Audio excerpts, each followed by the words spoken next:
So friends, आज की इस एक और न्यू वीडियो में आपका स्वागत है। आज के इस वीडियो में मैं आपको बताने वाला हूँ Captain America Civil War movie के कुछ इंसेन हिडन डिटेल के बारे में। So without waste your time इस वीडियो को स्टार्ट करते हैं।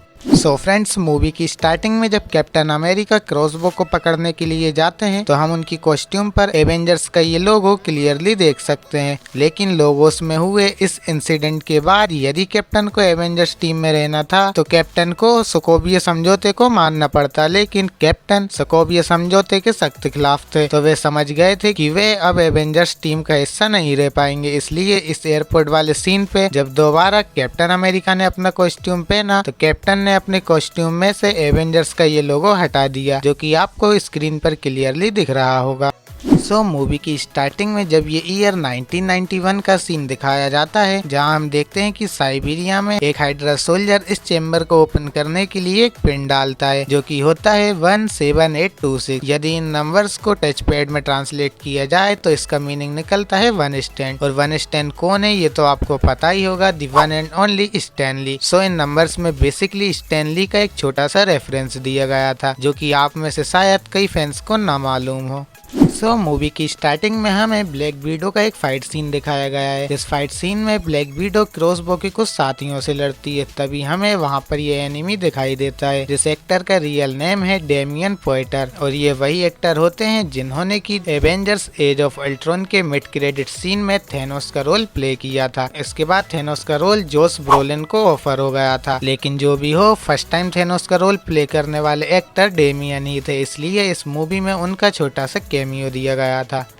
इसी मूवी के एक सीन में जब कैप्टन न्यूज देख रहे होते हैं तो वहीं पर साइड में हमें एक ओल्ड मंकी यूनिसाइकिल की एक ड्राइंग दिखाई देती है। ये वही ड्राइंग होती है जिसे कि कैप्टन ने अपनी फर्स्ट मूवी में बनाया था। वहीं जब कैप्टन वांडा के रूम में जाते हैं तो हम वहीं साइड में टेबल पर एक फोटो देख सकते हैं, जो कि यंग पिएत्रो की होती है, यानी कि क्विकसिल्वर की।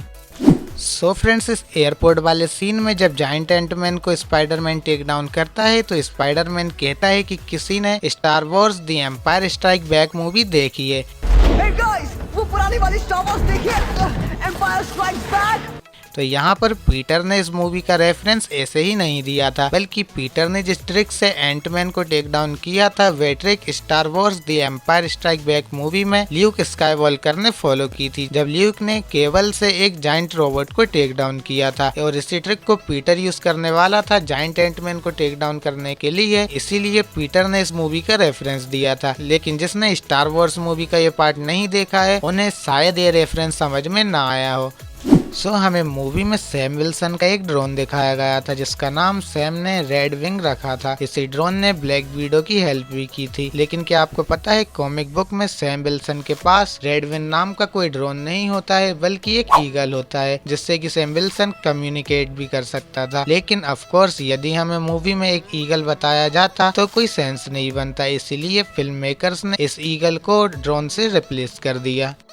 सो हाइड्रा ने बकी के माइंड में एक ऐसी प्रोग्रामिंग डाली थी कि यदि ये 10 वर्ड्स बकी के कान में बोले जाएं तो हाइड्रा की ये प्रोग्रामिंग एक्टिवेट हो जाती है, जिससे कि बकी का माइंड उसके कंट्रोल से बाहर हो जाता है। लेकिन ये 10 वर्ड्स जो कि आपको स्क्रीन पर दिख रहे होंगे, इनमें से कुछ वर्ड्स को बकी की स्टोरी लाइन से उठाया गया था, जैसे कि ये नंबर्स 17, 9 और ये 1। वैसे तो ये नंबर्स एक साथ नहीं है, पर यदि इन नंबर्स को एक साथ जोड़ा जाए तो ये नंबर रेफरेंस है बकी की डेट ऑफ ईयर का, जो कि है 1917। सो मूवी में जेमो को कई बार अपनी वाइफ की कॉल रिकॉर्डिंग सुनते हुए बताया गया है। लेकिन क्या आपको पता है जेमो की वाइफ की कॉल रिकॉर्डिंग किस एक्ट्रेस ने की थी? सो मैं आपको बता दूं, आपने जिन लेडी की वॉइस जेमो की वाइफ के रूप में सुनी थी वे रिकॉर्डिंग एक्चुअली में इस मूवी के डायरेक्टर एंथनी रूसो की वाइफ ने की थी। ये एंथनी रूसो की वाइफ थी जिन्होंने की जेमो की वाइफ के लिए वॉइस दी थी। सो मूवी की स्टार्टिंग वाली फाइट में जब कैप्टन एक बिल्डिंग के अंदर जाते हैं तो हम क्लियरली देख सकते हैं वहां पर सभी एनिमीज ने गैस मास्क पहना होता है, क्योंकि उस बिल्डिंग में पॉइजनस गैस को फेंका गया था। लेकिन वहीं हमारे कैप्टन ने कोई भी मास्क नहीं पहना होता, क्योंकि कैप्टन अमेरिका किसी भी जहरीली गैस में इजीली सांस ले सकते हैं और इसका कैप्टन पर कोई असर नहीं होता है। और कैप्टन के लिए ऐसा करना इसलिए पॉसिबल है क्योंकि कैप्टन अमेरिका की बॉडी में सुपर सोल्जर सीरम है। सो जब मूवी में पैगी कार्टर का फ्यूनरियल बताया जाता है तो यहाँ पर शैरन कार्टर एक स्पीच देती हैं, लेकिन क्या आपको पता है ये स्पीच कैप्टन अमेरिका ने दी थी स्पाइडरमैन को दी amazing Spiderman issue number 537 comic book में, और इसी कॉमिक की स्पीच का कुछ हिस्सा यहाँ सिविल वॉर मूवी में यूज किया गया था। शैरन कार्टर ने जो स्पीच बोली थी वह स्पीच इसी कॉमिक बुक से इंस्पायर्ड है।